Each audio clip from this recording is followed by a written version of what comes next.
हाय दोस्तों, आप सभी का स्वागत है आपका अपना चैनल एसएन गुरुकुल में। अभी आप सभी सीटेट, एसटेट, बीटेट पास अभ्यर्थी बिहार में 7वें चरण शिक्षक बहाली का इंतजार कर रहे हैं, जिसमें कल ही मुख्यमंत्री माननीय श्री नीतीश कुमार जी का, जिन्हें राजनीति के क्षेत्र में परफेक्टनिस्ट कहा जाता है, जिस प्रकार बॉलीवुड का परफेक्टनिस्ट आमिर खान को कहा जाता है, उसी प्रकार पॉलिटिक्स में जो है परफेक्टनिस्ट माननीय मुख्यमंत्री बिहार नीतीश कुमार को कहा जाता है। वो जो बोलते हैं वो करते हैं।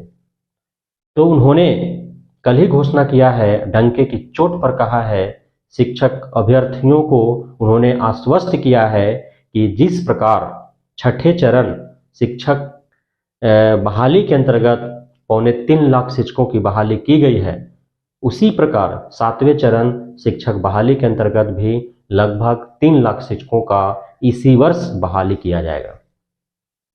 तो अब जो है सभी अभ्यर्थियों में उम्मीद और भी जगी है।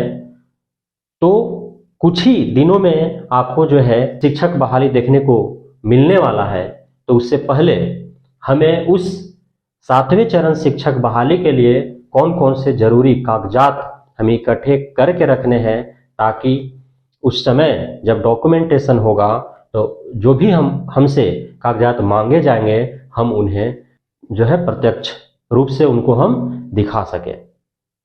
तो आइए हम जानते हैं कौन कौन से डॉक्यूमेंट्स आपको अभी से तैयार कर लेने हैं, क्योंकि बहुत सारे ऐसे कागजात हैं जिसे आपको बनाने में समय लगेंगे, 1 महीना 2 महीना लग सकते हैं।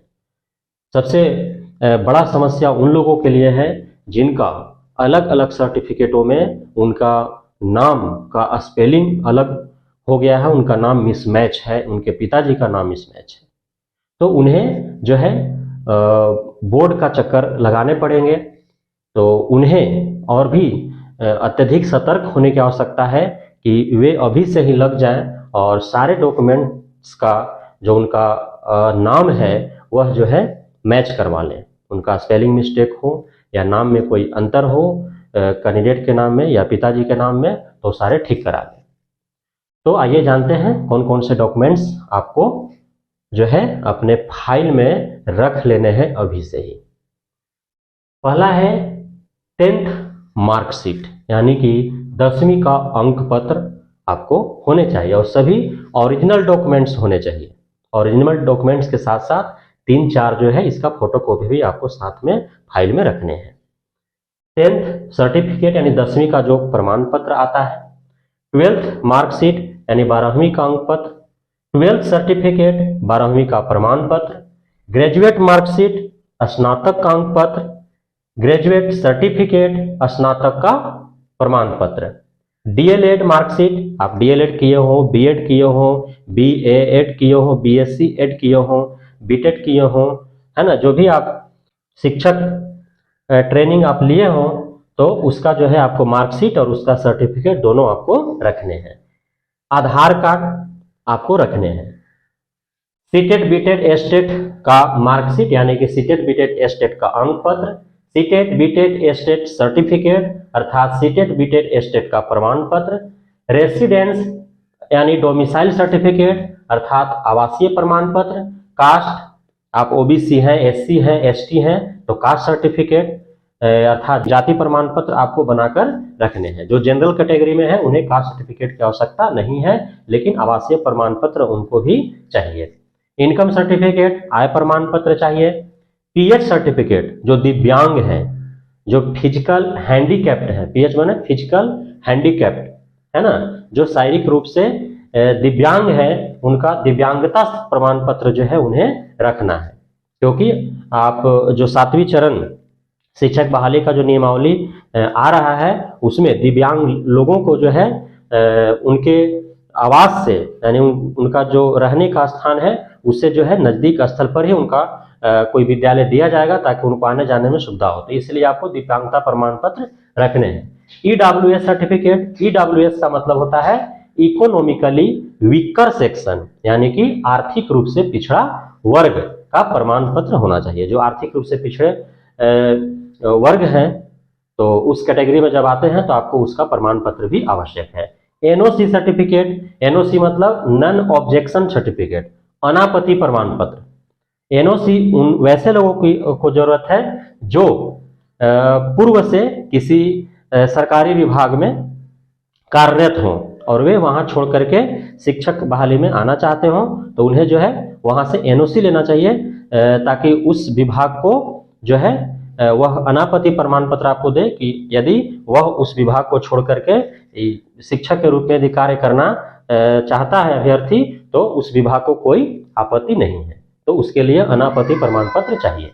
Mistake name change affidavit, affidavit जो है नोटरी से होता है और मजिस्ट्रेट लेवल से होता है, तो इसमें मजिस्ट्रेट लेवल से ही आपको कराने हैं, लेकिन अभी समय है, तो यदि आपके पास समय है अभी, और है भी क्योंकि अभी इसका कोई जो है नोटिफिकेशन नहीं आया है कि कब बहाली होंगे, लेकिन ये तय है कि इसी वर्ष बहाली देखने को मिलेंगे।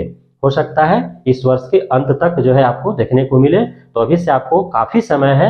आपका कोई भी मार्कशीट में, किसी भी सर्टिफिकेट में यदि आपका नेम में स्पेलिंग मिस्टेक है, आपके पिताजी के नेम में यदि स्पेलिंग मिस्टेक है, यदि मिसमैच है, तो आप उसे बोर्ड में जाकर के उसे ठीक करा लें, है ना। यह जो है मिस्टेक नेम चेंज एफिडेविट जो है वो लास्ट टाइम में आवश्यकता पड़ सकता है, जिसका काफी मशक्कत और भागदौड़ के बाद भी यदि उनका जो है मिसमैच जो है नेम स्पेल में यदि वो सही नहीं हो पाता है तो, है ना। लेकिन आप जो है कोशिश करें कि हम जो है बोर्ड से ही सारा चीज सुधरवा लो, एक जैसा करवा ले, ताकि इसकी आवश्यकता न पड़े, क्योंकि सरकार का नियम कानून जो है हमेशा बदलते रहता है। हो सकता है इसका मान्य न करे, लेकिन अब तक जो है मान्य किया है।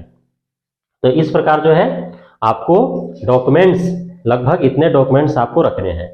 आप जाति प्रमाण पत्र, आवासीय प्रमाण पत्र, आय प्रमाण पत्र या आर्थिक पिछड़ापन का प्रमाण पत्र, अनापत्ति प्रमाण पत्र जब बनाएंगे तो आपका आधार कार्ड में या जो सर्टिफिकेट में, मार्कशीट में जो आपका नेम है, तो उसको ध्यानपूर्वक देख करके ही उसको अप्लाई करना है, ताकि उसमें जो है आपका किसी भी तरह का मिस्टेक न हो, मिसमैच न हो। तो इस प्रकार जो है आपको इन सारे डॉक्यूमेंट्स ओरिजिनल के साथ साथ इसका 3-4 कॉपी, सभी का फोटो कॉपी भी आपको रखने हैं, है ना, ताकि जब डॉक्यूमेंटेशन हो, आपका जिस भी नियोजन निकाय में सिलेक्शन हो, वहां पे आप धड़ल्ले से जो है सारे कागजात जो है उन्हें आप दिखा सके और आपका कहीं से भी नियुक्ति में कोई बाधा उत्पन्न न हो।